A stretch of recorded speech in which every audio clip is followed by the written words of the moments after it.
guys, welcome to Recovery Inspired Hope. And we have such a great episode for you today. I did this series probably about a year ago when I first started this show called Relationships in Recovery. And I love to spotlight people in recovery who are in relationships and pick their brain on how do you make this work? Because being in a relationship, just, in the regular world as normies, cucumbers, right? Not people who are in recovery, is difficult as it is. So add being in recovery to it. There's a little bit more that goes with it, right? Yeah. Oh, yeah. Absolutely. So we have here, Kevin, tell us a little bit about your sobriety date and a little bit about your journey in coming into recovery. All right. Kevin Parker. My clean date is November 11th, 2000. What year are we in? 2021? 19. So I got around 16 months clean. I got released from Franklin County the 7th of November, and then had nowhere to go. So my sister put me up, or got the money to go into the Hope House. So I went to the Hope House and was there till COVID hit, and was like March, and I met this wonderful lady here February, right before COVID hit, and then we started dating. We'd only been dating like a month. Yeah, and then COVID hit and they kicked me out of the Hope House. Wow. They closed because of COVID. They closed it down. I remember when that happened. Wow. So they were like, I came home one day, we were hung out for the weekend, and I came home and they're like, hey, you need to pack your stuff and get out. I'm like, I didn't do anything. I'm good. And they're like, no, we're closing down due to COVID. And I was like, well, I don't have anywhere to go. So she was still in the parking lot. Mm-hmm. I walked out. I was like, hey, I'm going to hang out with you for a while. And that's how we really started living together and all that. Wow. Yeah. Wow. I don't know how convenient that was. Yes. Or was that fate? Or was that God or the devil? I'm not sure. I know, right? Good for Kevin, though. Either way. But it's been really good. Yeah. Awesome. That's great. And then, of course, the lovely and beautiful Natalie Johnston. Go ahead. Everybody knows Natalie in the recovery community. She was in my series, Strong Women in Recovery. Mm-hmm. And so just give them a quick little reminder of who you are. Okay. My recovery date is February the 19th, 2018. So I just celebrated 3 years. And yay! And I'm a graduate of Jackson County Drug Court, a member of the NA community. I sponsor women. Just started working in the field of recovery, so super excited about that.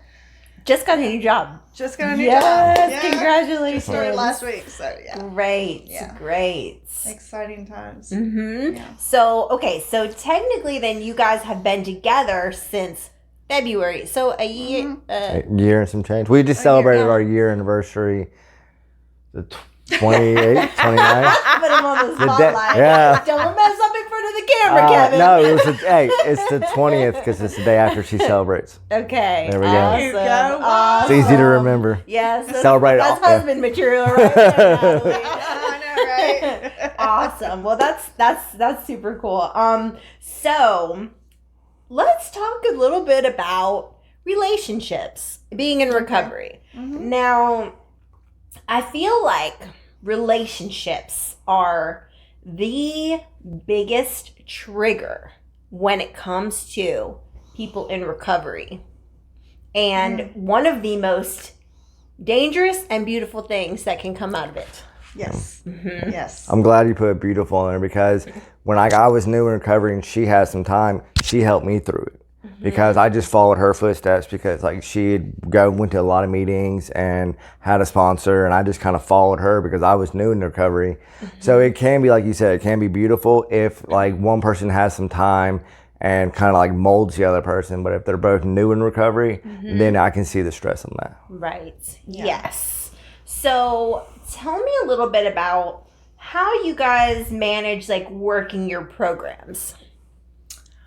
Well, we both have the same home group and the NA home group, Freedom from Addiction. So our schedule's pretty much the same as far as meetings go. And very rarely are we like at a meeting separately. Like that just pretty much doesn't happen sometimes. But so your pathways are both 12-step. Yes. Yes. Okay. So you both have sponsors and work steps. Yep. Yeah. Okay. And you do that together, or you do that separately?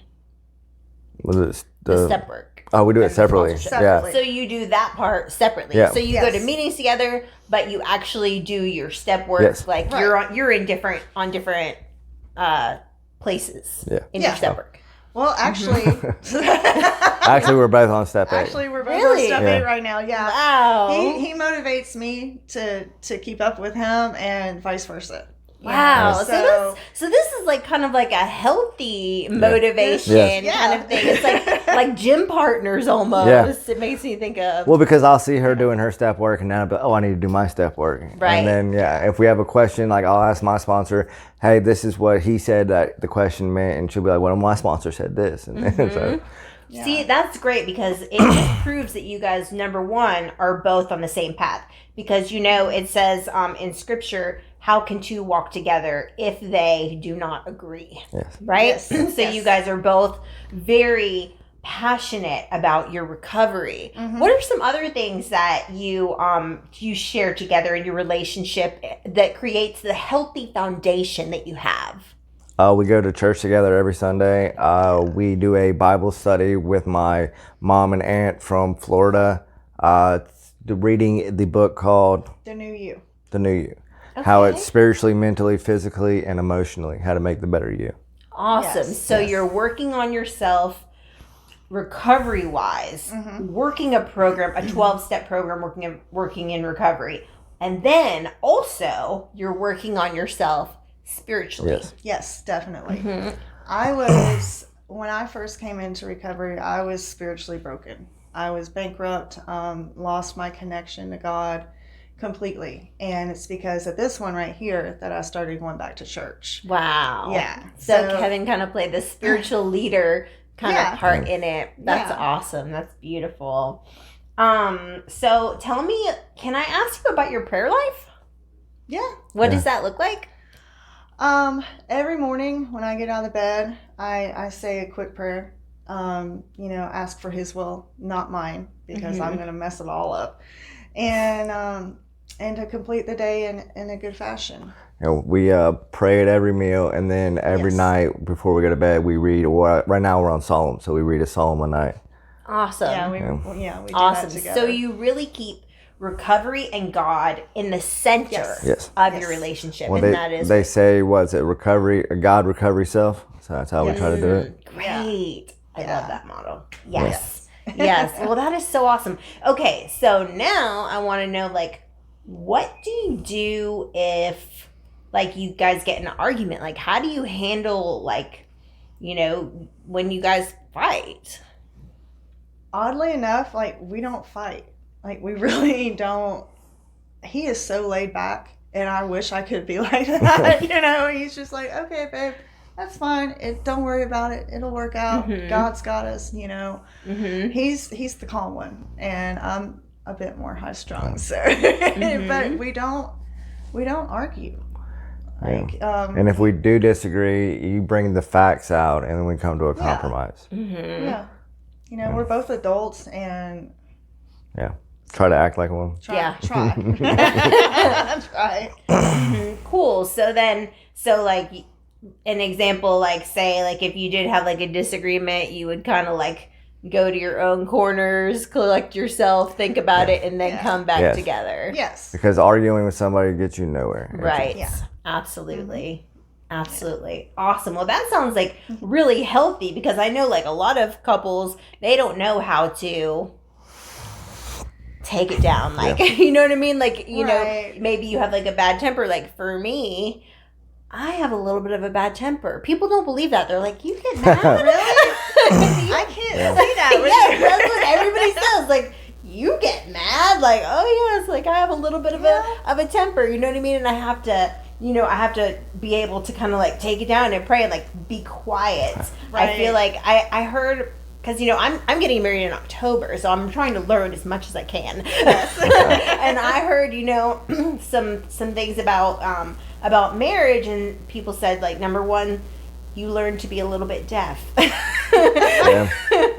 And then number 2, you know, you don't speak without praying first. So rather than like responding or reacting, right?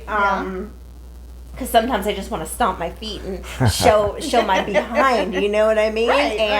And just being able to do that. And, you know, it took me like a really long time to actually get in a relationship, right? Because I'll have 6 years in July. And I was single for a really long time because one of my biggest struggles, I had some codependency, yucky stuff, and I had the hugest trigger of jealousy. Oh my goodness. So it wasn't until I was able to work this, you know, program of recovery, build my foundation with God, that I was even able to, in any kind of healthy way, walk with another person, you know, toward the goal of marriage. Definitely. Because when you come in, you don't know anything about you because you try to push all that down for so long. Right. That's why they say not to get in a relationship until a year, because after a year, hopefully you've worked some steps and you've worked a little bit of the. Yes. Definitely. I can see that. I understand that now. Like, because you don't know who you are. Like they say, you don't get your emotions back or something for 18 months. So I can see. There we go. Yeah. Yeah. That's why I keep her around. Wow. And that makes perfect sense, because it was like after the first 18 months that I realized, like, because after several failed trying to date people, after I failed several times at it, I was like, okay, I give up, you know, I give up to my sponsor, I surrender to God, I surrender, fine, I'll do it your way, you know, and I took another 18 months just for me to pour into myself, because at that time I had just kind of seen this little light bulb had gone off, and I kind of said, hey, this girl is worth something. This girl deserves to have a good life, you know? And it took, you know, 18 months of just trial and error for me to finally, you know, be like, okay, we're going to do something different. You know what's funny is you speak that at church on Sunday, I think it was last Sunday, the preacher said that if you're stuck in a bad relationship, going from bad relationship to bad relationship, to take a year off. Work on yourself and your relationship with God, and then try it again. Because all you're doing is bringing your bad habits into a relationship, and then if you don't work on your bad habits, you're going to bring them to the next relationship. So you need to work on your bad habits and then start a new relationship. And be, what is it? Be the person you're looking for is looking for. Yes. I know that, and that's great, because I did that, you know, like put the list down, the very detailed list. Like my sponsor had me do that. This is what I need, and then look at it and then say, like, okay, do I match up to this? Am I going to behave as a wife so that I can attract a husband? Yeah. There we go. Yes. Exactly. Yes, exactly. Awesome. Well, thank you guys so much. Thanks for having us. Sharing your relationship stuff and being so open and vulnerable and transparent, and for teaching me some things. Thank you. I really needed that. You're welcome. And Thank you. if I needed it, I know other people did too. So we all thank you. Thank you. for teaching us how to have a healthy relationship. Kevin Parker, Natalie Johnson. We'll see you next time on Recovery Inspired Hope. Make sure you subscribe to Jamie Tall on YouTube, and we will see you next time. Bye.